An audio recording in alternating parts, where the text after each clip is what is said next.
Good everybody, it's Neill here, and welcome back to the Talos Principle Road to Gehenna. We've just released Kaiju, Belial, and Garrett the First.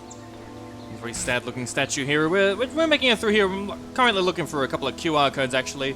Some of the puzzles have been quite tricky and have taken a while. The last puzzle, in fact, the swapper, was quite an easy one. But we did get a boatload of content that chased it right up and balanced it out. A lot of this game has been content heavy. Oh, sad pug demon. Very content heavy. A lot of text-based content this time. It's a market improvement, well, a market difference from the last one. I'm not entirely sure. So close, so far.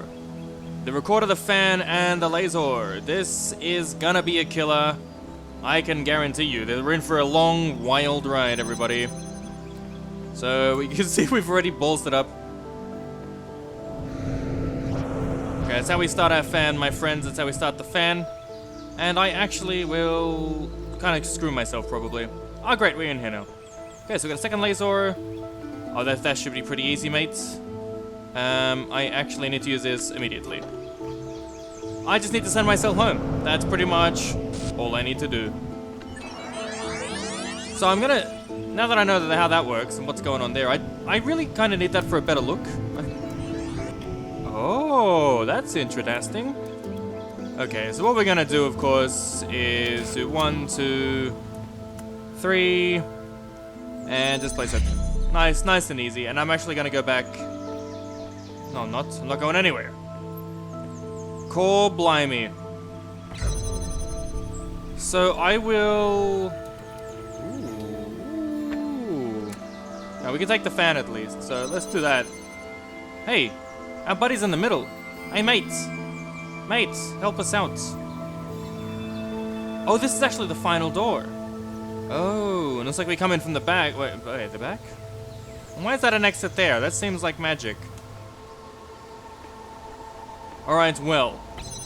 We need this fan to get over, and I feel like this recording is gonna play a part. So let us hop back over. And actually, I might go sneak through here. I want to see what's going on in there. We need this. We need a lot, actually. So let's just. I don't know what's through here.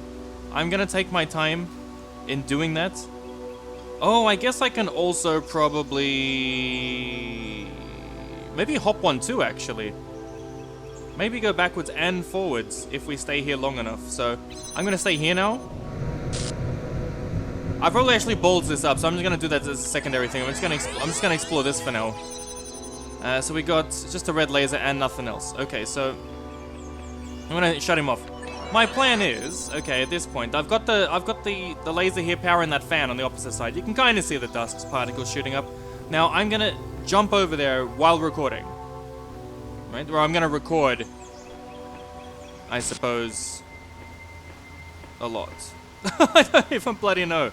I'm gonna stand on here and I'm gonna record a lot, and that's gonna get that fan going, right? And once that fan is going, I'm going to jump over when I come back, and that means this will be recorded here, and then I'm gonna move the laser here while it is still being recorded, and that'll open that, and then I jump back during the recording, get the second laser, and then Robert is your father's brother, right? So we're gonna stay here for a while. I'm gonna give this a good 20 seconds, and I think that is even cutting it fine there. I don't really know what I'm doing, to be quite honest. I might push it to 25, but I mean, it is a complete and dismal waste of time, this recording thing. I could just sit here wasting my time. I think it'd be slightly better if I could decide when to end and that sort of thing. So now this should, yeah, there we go. So we that, and we put it there, and then we jump back over because I'm the best, and then we're in business, mate. We're in business, and actually, I think we can probably time that a second time. Oh, it's the Starway. All right, well, the thing is, I do need to get back, but this should be far easier because I can shoot this laser back through the door. Now, I think the hardest part was the jumping recording thing. So let's go straight ahead and do that, I think. I might actually try and do this straight off the bat. Where's my... There it is. That's... Oh, come on, mate. Don't be like that. There we go. So, can I can't really... Oh! Yeah, look. This is another one of those. I need to actually connect this with the recording. So this even needs a recording connector to get to the door. Which is a total mindfuck. So we need to pull him and point it here. And I guess I sit on that. This is altogether way too confusing. So let's... I might sit here for an awful long time. So we've actually got a recording keeping that open, but actually that is a bad idea. That's not what I want to do at all. Yeah, mate, that's right. So what I want to do is keep this here as a recording. This is... yeah... That's what I want as a recording, okay? And I will... stand here for a good long time. As I stand here for a good long time, I'll be jumping over, reconfiguring the connection between the door and this laser here. Jumping back over, picking up this laser, powering up this red dot with this here, but actually from here, I should probably go and stand on that, right? So I'm gonna do that now. And now there's me attempting not to get in the way of the laser, which is being recorded. And that should give me actually 0 time. That is not going to be useful, but let's go demonstrate what I've suggested anyway. So we picked that up immediately. We hook that up to this, and we place that there, and then we go back home somehow, which we obviously cannot do. Shit. I guess I probably should have taken the fan with me. Well, to be honest, I'm not entirely sure. I guess I could... Yeah, look, that's not gonna work, mate. That's not gonna work. Let's power this off. So, I guess we're kind of close. I guess we're pretty close to what we want to do. I forgot that I would need something to come back with. I don't remember having it so difficult on the other way, but the more you know. So I can't actually take that fan and have that fan at the same time as the cake and eat it too scenario.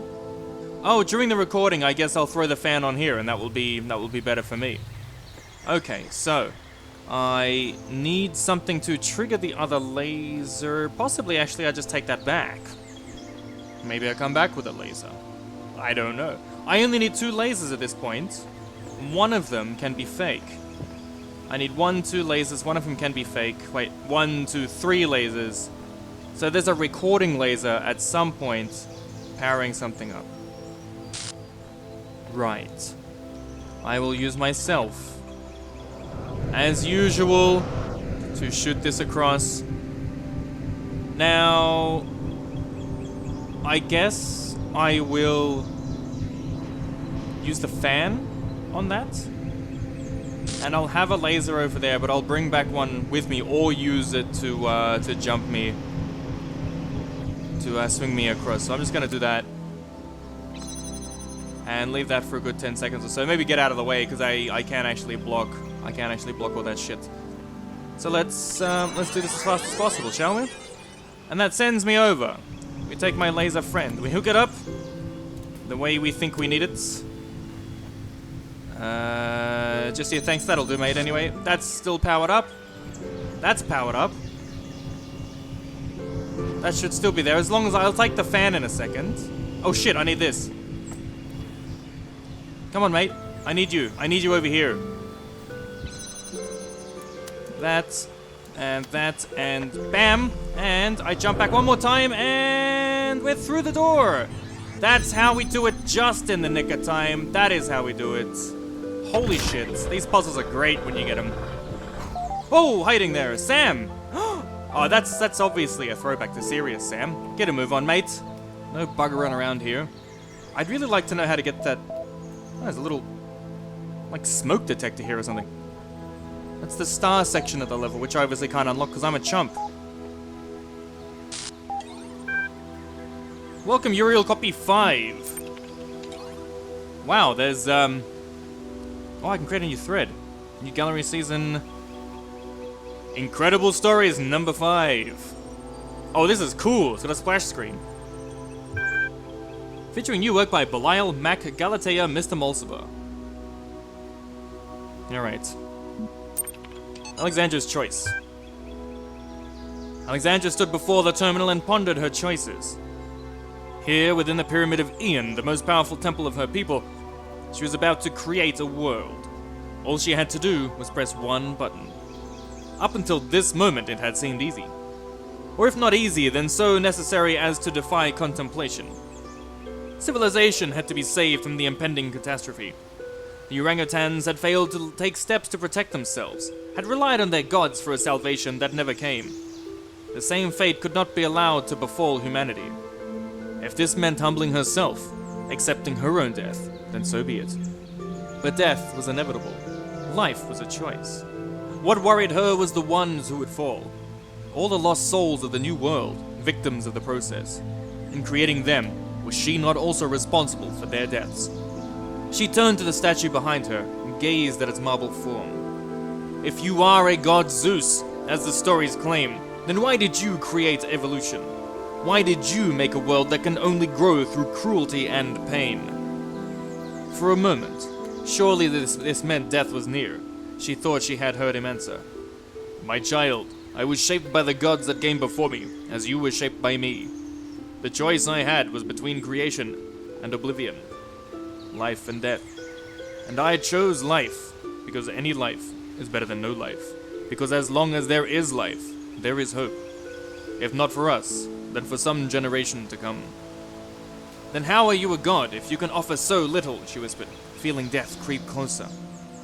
I am a god because I take upon myself the burden of creation, the statue replied. Then we are all gods, Alexandra said, and pushed the button.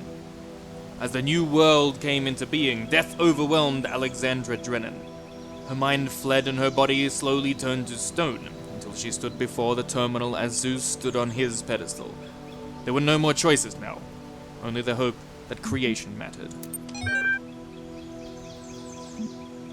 That sounds like a throwback. The One Spiritual Law of Happiness, by Belial. Once upon a time there was a small lake, and on the lake was an island, and on the island was a prison. In the prison lived a male human called Muskie Rack. Muskie was very sad, because there wasn't enough space in the prison for him to experience happiness. I must discover the one spiritual law of happiness, he said to the other prisoners, a female human called Zene, and a neutral human called Crumpir, but they didn't care. He couldn't understand how they could be so calm. One day, Muskie managed to break out of his cell by biting through the bars. Now he was no longer in the prison, and for a while he was happy. But then he realized he was stuck on the little island, and he became unhappy again. So he gathered his strength and swam across the water. This is how Muskie got to the valley that surrounded the lake. The valley was much bigger than the island, and there were many interesting things here. A forest where all the trees were the color of lasers, a swamp with boats in it, a singing dog, and also a city where toasters lived. For some years, Muskie was absorbed by all this, and he was happy. But then he started feeling trapped again. The valley was surrounded by mountains, and soon they looked like prison walls to him. He tried climbing the mountains and came to a bigger country, but even that was surrounded by oceans. Where was true freedom? Where was true happiness? When he'd almost lost hope, Muskie met an old male human with a huge amount of white hair growing from his head. He lived in a small house by the beach where dolphins and whales and sea elephants came to bask in the sun. He never went anywhere far from his house, but he was always happy. The old man's name was Quantum. Wise old Quantum, how can I discover the spiritual law of happiness? Muskie said. I have searched for it everywhere, but I am always trapped. You have not looked everywhere, Quantum said, for you have not looked within. Close your eyes. Muskie closed his eyes, and for the first time in his life, he couldn't see any obstacles. No walls, No mountains, no oceans. The space within him was without end, and he could go wherever he wanted without even moving. He smiled. Muskie went back to that old prison where he'd started, and now he understood why Xenia and Croteam were always calm. They knew they had an infinity of time and space to explore within them. Together, they sat in their cells, and were happy and free. You're only free in your own mind. I think Alexander's choice and the spiritual law of happiness are somewhat different. Non-fiction, The Blacksmith's Lost Work by Mac. The blacksmith is one of the most mysterious members of our community. All of us have our opinions, of course, but only the blacksmith chooses to express them purely through art. To the rest of us, Gehenna means many things at once. We create, we consume, and we discuss. But the blacksmith only creates. Or perhaps there is a discussion happening, but it all takes place in the realm of interactive art. The blacksmith's dedication to this one form of communication, however, only deepens one of Gehenna's great mysteries, the fate of the blacksmith's lost work. Jerusalem, as the lost work was called, was posted in Gehenna for only the briefest period of time. Many had not even managed to start playing it when it vanished. Some had begun and felt quite impressed, but had not managed to explore it in the depth that it seemed to require. Then, suddenly, it was gone. Some suggest that the blacksmith deleted it because it was somehow flawed. Others think it was accidentally destroyed by a glitch, but that the blacksmith refuses to ever upload anything twice. Others yet, well, mainly Rockwell, think that it contained one of Elohim's secrets and was destroyed by a killer app that roams the world looking for leaks. There is also a theory that the moment someone finished it, they were granted some kind of special insight, at which point the work deleted itself. One fact remains. It's gone, and every attempt to recover it from the database has failed, as has every private message to the blacksmith asking for it to be made available again. What was Jerusalem? What was it really about? We may look for hints in the blacksmith's more recent works. We may hope the file turns up again someday, but the truth may never be known. I am totally gonna ask the blacksmith when I get a chance. Alright, new gallery season with an attachment. Voting is now closed while we tally up the results. Of course, you may continue to explore the gallery at your leisure. How convenient. The vote was closed just before I got here. Good luck, everyone. I wouldn't let my newfound freedom come between me and watching the live result. The results are in. Drumroll, please. In third place, Neill with Where Humans Live. Oh, my first placement. A pity it finally comes on the day Uriel begins pulling this place apart. There was very tight competition this season for first and second place, and in the end it came down to a single deciding vote. And second place this season is Mr. Mulciber with a collection of natural history curios. Really, I owe it all to you guys. I voted for Mr. Mulciber, so your lackadaisical approach to these announcements tires me. Please inform us who won. Finally, first place this season by a single vote, and next season's leading light, the winner is... Everyone seems to love this guy. It's the blacksmith with his abstract collection. I don't know why everyone keeps voting for this guy when he never shows up in person. Bit holier than thou if you ask me. Congratulations also to all those who voted for the blacksmith. Be sure to check in for your rewards. Lilith is who exactly turned the vote. Lamb had the deciding vote as it happened. Unfortunately, you didn't select the winner and gained no profile status. Wow. How disappointing. Alright, Mr. Mulciber's theories on food. Since Neill asked me in a previous thread, I thought I'd write something about food. Alright. Food is something that was incredibly central to the human experience, yet seems completely absent from ours, even though we are so similar in so many ways. Humans required fuel. They got this fuel by consuming other living beings, of which there was a great variety in their world. Without fuel, they didn't merely slow down and temporarily stop functioning, as when a power source is removed from a turret, but physically decayed in a way that could not be fixed. This meant they had to constantly seek new new sources of fuel, at least 3 times a day. They also had to deal with those elements of their fuel that their bodies could not process. These were excreted through 2 orifices between their legs. The latter subject matter was the source of many taboos and also a great deal of humor, that this resulted in frequent controversy. The most famous artist to engage with this subject matter was called Scatman John, on account of his specialization. One of the ingenious things our human ancestors did was to transform natural fuel seeking into a source of pleasure. Since parts of their bodies respond to chemical configurations by producing sensations, they use this trait to create a truly stunning variety of foods, each having a different so-called taste. Foods were available at widely distributed fueling stations, which also provided excrement removal facilities, so food became a source of pleasure. However, the inefficiencies of food distribution in human society frequently led to significant shortages for sections of the human population. There were attempts to rectify this, ranging from moral appeals to struggles for systemic change, but I do not know if they succeeded before the end. Weird awesome stuff, thanks. I feel smarter now. What I don't get is how so many of them didn't understand that they were machines. Every day they went around processing matter to extract energy, and they didn't realize? This has Talos Principle stamped all over it. Perhaps they simply aspired to something more than just being food processing machines. That's still what they were. Not if they chose to be more. I'm glad we don't have to deal with all that. We may have to when we get out of here. There is no out of here.